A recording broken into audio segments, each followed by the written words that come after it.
We've been talking. This is Mazin Khalil from Sudan. He was brought up in Liverpool, Falkirk, Dundee, Dubai. He lives and works in Sudan. He's invented this incredible modern health device that is now spreading out throughout Africa and throughout the Middle East, and certainly will be in Europe and the United States sometime soon. He's got a company called Med. I'll get him to explain it himself. Yeah. Currently, it's valued at $138.7 million. He's a doctor, he's a surgeon. He comes from a family of medics. I asked him, could I get in on his business, if there was any chance of me getting a few shares. He said, no, thanks, thanks Mazin. Very nice of you to look after your mates. Here he is, he's a very brilliant guy. Mazin.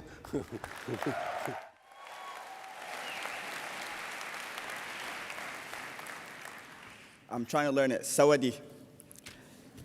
How are you guys? Sudan is considered one of the poorest countries in the world, with a GDP of less than 1,500. Career prospects, very slim. Sudan is now seeing the greatest recorded history of brain drain, with an estimated 80% youth looking for jobs outside of the country. As a freshly graduated doctor, I actually stumbled into the world of careers, paychecks, and making my own money with a sense of awe and excitement. That cliche, this is the first day of the rest of your world, was actually true, or rest of your life, sorry, was actually true. It was the first step towards the realization of all my dreams. I was on the path to becoming a world-renowned doctor, surgeon, and with all that that brings, the big house, the cars, the money, maybe even someday a private jet. Yeah, don't laugh, because so after 8 months of being unemployed, you can imagine how the dreams became a little bit dull. I finally got a job in a teaching hospital. I was making the equivalent of $80 a month. When I talked to my friends and colleagues living in other countries, UK, US, etc., I found out they were making between $4,000 to $7,000 for the exact same job. The dream changed. The dream now became to leave the country and go get those jobs, just like almost every young doctor in Sudan. A year after I graduated, and with meager savings, a couple $1,000, from doing a range of odd jobs while being a doctor, I established Med, a company that is dedicated to providing healthcare solutions. Within the last 3 years, we have grown to almost 700 employees. We operate in 9 countries, and we have been the recipients of 7 international awards, including the MIT Best Startup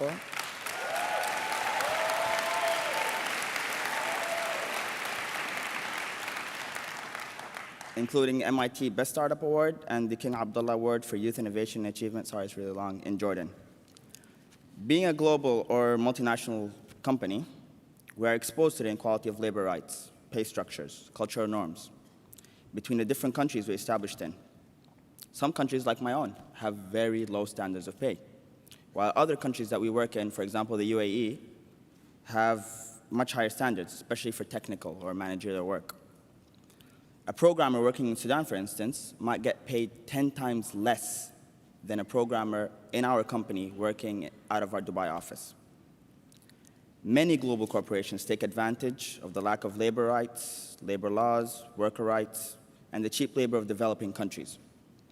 We all know examples. For example, Microsoft and their call centers in India, Nike, Adidas, and their sweatshops that were in China and Thailand, where people would get paid about $1 a day. When I have a friend in Arizona that flips burgers for McDonald's and gets paid $9 an hour. The reason? Profitability. And while this is profitable in the short term, I'm confident that this is both wrong and not in the best interest of a company in the long term. We as a company found this to be unjust, and also realized that while our largest employee base was currently in Sudan, we were losing a lot of our best employees to the Gulf, to Europe, to the States. After actually spending time and money training them, Our employee turnover in Sudan was at least 50 times more than it was in Dubai. We knew we had two choices. Either keep losing our best employees or make a change. I also remembered that feeling of inadequacy when comparing my salary my salary in Sudan to my salary of my friends in the US or the UK. It actually undermined my personal dignity. This is when we adopted the standard pay policy that has been in effect since January 2015. No matter which office, which country, based on the highest salary available, all equivalent employees, for example, programmers, would get paid the same. Today, we're proud to announce that we have an employee satisfaction.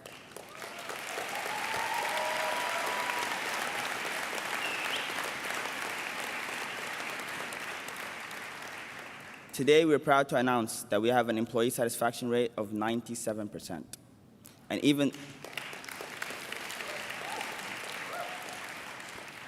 even though our overheads have increased dramatically, we reached record sales. From last year till today, we have made a 1,200% increase in sales.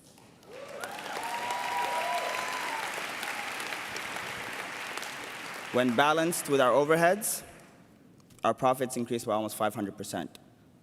Since the adoption of our standard pay policy, our valuation actually increased 3 times, and we are now valuated at just north of $250 million.